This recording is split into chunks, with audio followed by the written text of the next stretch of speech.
Vegas, and one thing that I really love about Triptaka was that, I was mentioning we write music for film and TV, which is super rewarding and amazing. But at the end of the day, it's like we're writing music for someone else's vision, And so it's always been an itch I needed to scratch to kind of make my own music. So while Triptaka wasn't moving forward, I just decided to kind of mess around with some tracks on my own. And, over a few years, that developed into Kisses Kill. And so that's kind of how it started. And so far, the response has been good. Like I said, this is my first time being a frontman, and the thing that I'm the most happy about actually is that I'm due to the positive response, I'm getting a lot more kind of self-confidence. So I'm really looking forward to doing the follow-up to this one because it's going to be even better. And this was a really great learning experience for me putting this record together. So all in all, very fulfilling experience, and I'm happy to finally have it done because it took so bloody long to make. Did you do it all alone? So I would say 90% of it is me. I played just about everything on the record. I do really enjoy working with other musicians, and especially people that inspire me or people that I kind of look up to.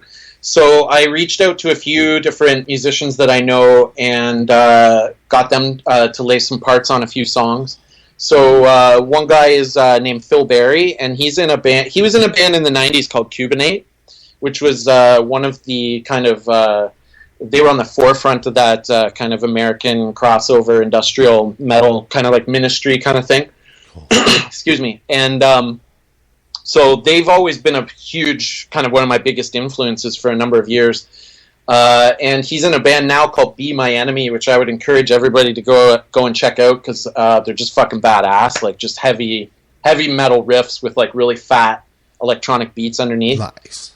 So I just I reached out to him because I just really admire what he does, and just asked him if he'd play some guitar on a track, which he agreed to do, which is awesome. And so I was very happy. He played on the track called Revelation, and then I reached out to my friend Pete Crossman, who's in a band called Victory Pill.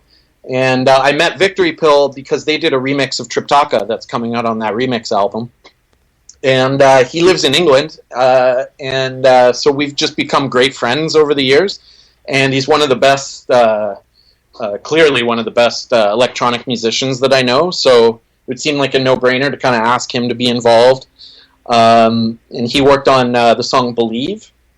And then I reached out to Dave from Triptaka, like I mentioned, just because I work with him every day on composing these songs for television and stuff. And he's I mean, you're familiar with the Triptaka album, and you can hear his guitar work. Like he's a good like excellent metal guitarist. So it was great to have him to be able to make music with him again.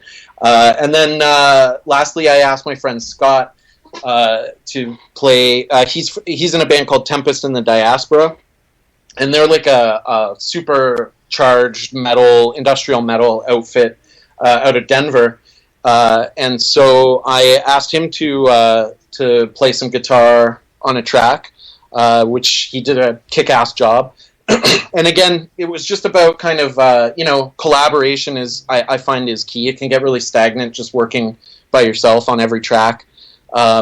So it was nice, and it was nice to work with people that I admire, and I hope to do that on the next album as well. That's cool. Yeah, I know the feeling about trying to do it by myself, so I've done it before.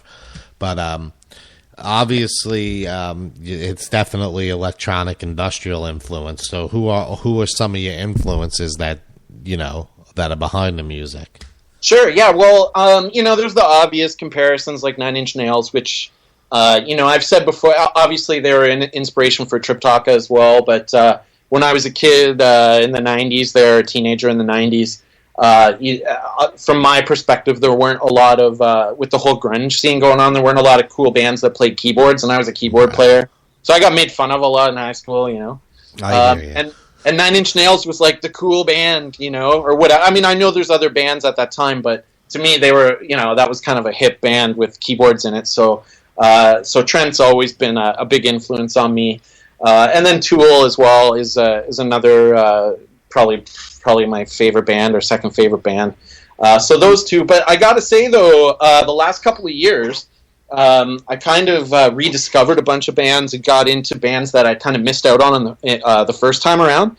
So I got to say Pantera is up there, Machine Head.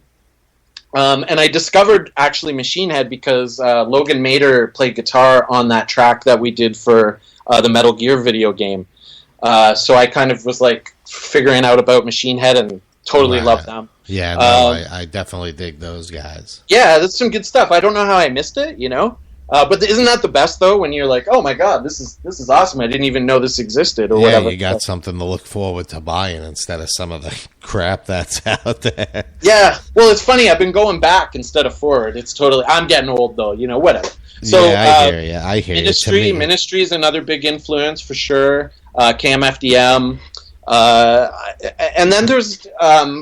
some stuff that's kind of outside the box because due to my career kind of doing music for film and television, I'm exposed to a bunch of different genres, and it's hard not to take little bits and pieces from other styles and kind of reimagine them in the style of music of Kisses Kill. So I kind of sounds totally crazy, but like Justin Timberlake is an influence, the Beach Boys, the Beatles, jazz music, CNC Music Factory, Prince. It's good though to have influences, but you have to, especially doing that type of work. Yeah. So. Yeah. Well, it's interesting to me that and that's something that I like about industrial music is that there's a very broad spectrum of sounds that you can employ in that style. So that's always appealed to me. So borrowing from hip hop or jungle or metal or whatever and kind of mixing it all together. Right. So yeah, quite a lot of varied influences. Although I would say most of it is, heavy rock and metal and shit like that. So cool. So do you have a home studio or do you own a studio? Well, so the company that we co-own that writes music for film and television is called Voodoo Highway, and we have a studio. The main studio is based in Toronto, and then we have a studio in Los Angeles that Dave from Triptaka runs, and then I'm here in Seattle, and my studio is a home studio that I've set up with all the toys and everything. I actually, just before Christmas, did a major upgrade to the studio and got all kinds of new gear and a new computer and stuff. So again, another reason I'm looking forward to the next album because I got all these new toys to play with. So I hear you. So when you do this scoring and are you sending tracks back and forth or do you get together in one room? No, we collaborate long distance. We've done that for close to 10 years now. And it just depends on the song, and it depends on the project. But we just use FTP and WeTransfer and Skype, and just kind of send tracks back and forth and collaborate. Quite a lot of it is doesn't require collaboration because, say, I'm writing cues for one show and Dave's doing something for another show, and we don't really cross paths sometimes. But yeah, I mean. We collaborate every single day, basically. So that's cool. So I mean, that's the way it's headed anyway. I mean, everybody's got a home studio, so it's one of the easiest ways to work with people you normally wouldn't have worked with. I mean, back in the day, you obviously had to be with your high school friends to form a band. Yeah, exactly. Because there was no other way to do it. Which is, hey, studio, but that's a great thing too, right? Like being in the same place and doing all of that stuff together, which, by the way, I should say we do from time to time if we're in the same city. But it's amazing because I do feel like we're living in the future. I remember when we first started, and it was like the best you could do was ICQ. Remember that? Yes. And now it's like we can just send tracks back and forth instantaneously in video conference and everything. So. Thank goodness too, because I mean the guys on the Kisses Kill album, they're like two of them are in England, one's in Denver. One's in LA, so it's like, I wouldn't have been able to collaborate with them if it wasn't for this kind of technology, so it's fantastic.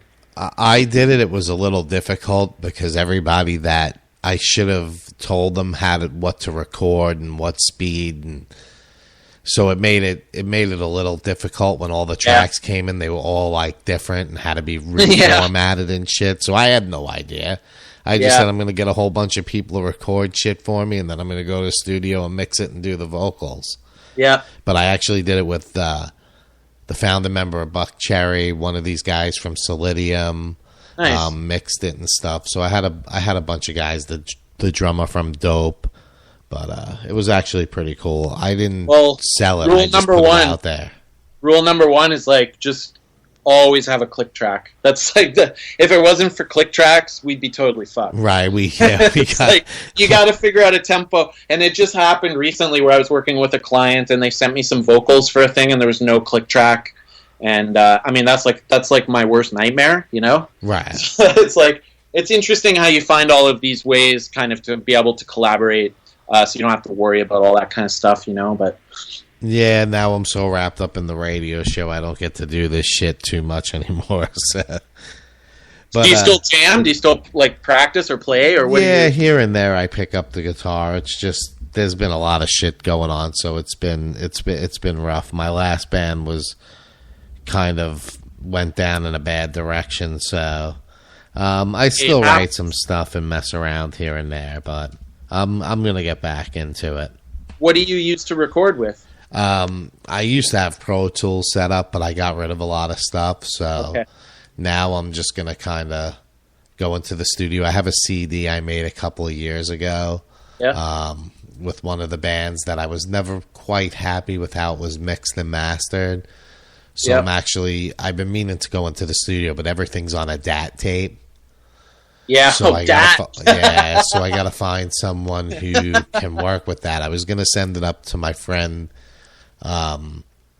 in Philly, but he's got to, I guess, borrow a DAT player and stuff. So does it even exist anymore? I mean, I can't. It's I know the guy from Seven Factor, this band out of Orlando. He works at a studio and he has one, but it's going to take me like 2 hours to go there. And then all the trips to go, you know, there's like 7 songs and we're obviously not going to get it in one session. Yeah. The only good thing is I still have all the sheets saying what tracks are where on the tape. So that'll save time rather than sorting through stuff. We already know the first 10 tracks or the drums or whatever. Yeah. So that's the only thing. So I think I'm going to do that. I have a couple of songs that I recorded and never released. I kind of just randomly put them out there for a little while. And so I might put something together there. Well, maybe I'll get you on the next album then, because the guitar is the one department where I kind of suck. So cool.